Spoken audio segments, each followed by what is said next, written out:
In the 1930s, families often faced uncertainty and financial strain. Securing valuables became a daily concern. Beds were more than places to sleep. They doubled as discreet storage. Many homes had simple wooden frames. These frames had empty cavities beneath slats or thick planks. The wood was rough to the touch, solid and capable of holding weight. You could press your hand against it and feel a faint vibration from movement above. Families discovered that these cavities could hide money, documents, and small jewelry. The hollow space under the bed was silent, deadened. No creak betrayed the contents. Mattresses were dense and heavy, stuffed with horsehair or coarse cotton. They absorbed sound. Lifting the mattress revealed the hidden frame below. Horsehair had a springy texture. Cotton, packed tight, resisted quick movement. These panels fit flush with the frame. You could tap them and hear only a dull thump. Sheets and blankets also played a role. Thick wool or rough cotton covered the mattress. They disguised bulges from stored items. The texture was scratchy against bare skin, dense enough to obscure irregular shapes. Families layered bedding strategically. Heavy blankets made movement on the bed quiet. Wool muffled even sharp creaks from the frame. Room design complemented these hidden spaces. Bedrooms often had low ceilings and tight corners. This created natural shadows where storage went unnoticed. Wooden floors added an additional layer of concealment. Daily habits reinforced security. Families avoided sudden movements over beds at night. Heavy footsteps could betray a hollowed frame. Parents instructed children to sit or walk lightly in the bedroom.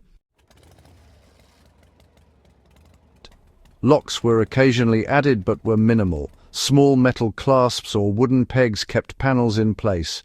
These required knowledge to open, yet were silent and invisible. The metal felt cold against the skin, heavy enough to resist casual tampering. Wooden pegs blended with the frame tight in their holes. The choice of valuables was strategic. Families stored coins, small jewelry, documents, and heirlooms. Items were compact and flat. Coin purses could fit in narrow gaps. Rings could be pressed into cotton to avoid rattling. Paper documents were rolled or folded to fit snugly. The texture of the items dictated how they were placed. Soft cotton protected metal from scratching.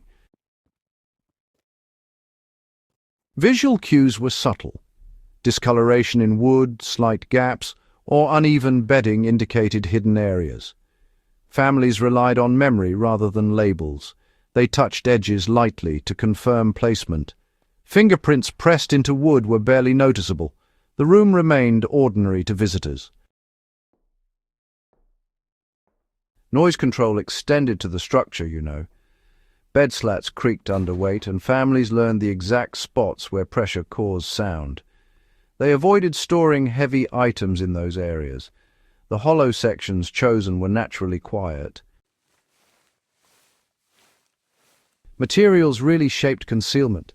Soft bedding suppressed movement, while dense wooden panels prevented rattling. Horsehair mattresses absorbed vibration, and cotton fillings added bulk.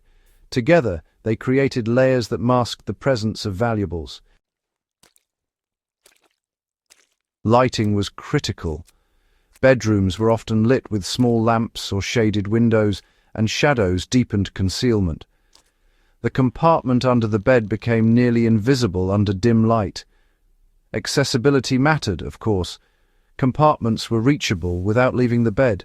Families could lift panels or mattresses quietly, and they avoided bending or stretching that would produce noise. Each motion was deliberate. Even children participated, they learned precise lifting techniques, often with surprising skill. They could access small coin stashes for allowances, which was rather clever. Training always emphasized caution because, mistakes could expose the entire stash.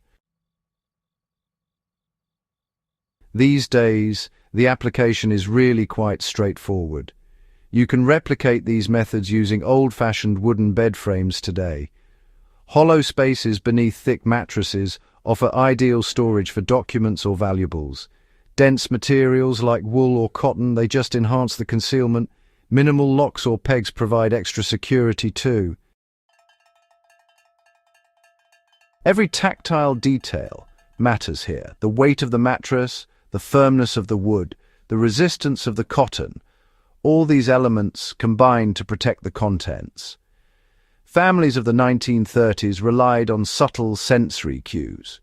And honestly, you can replicate the same principles in a modern context. So the takeaway is clear. Historical concealment relied on design, material, and habit, not on complex mechanisms. By observing texture, sound, and shadow, anyone can create effective hidden storage. You can apply these lessons today just by paying careful attention to tactile and visual cues. Subscribe to Warfield Prepper Chronicles for more historical insights and practical survival strategies. And feel free to share this video with anyone interested in hands-on historical techniques. Remember, understanding the past teaches us methods that still remain effective today.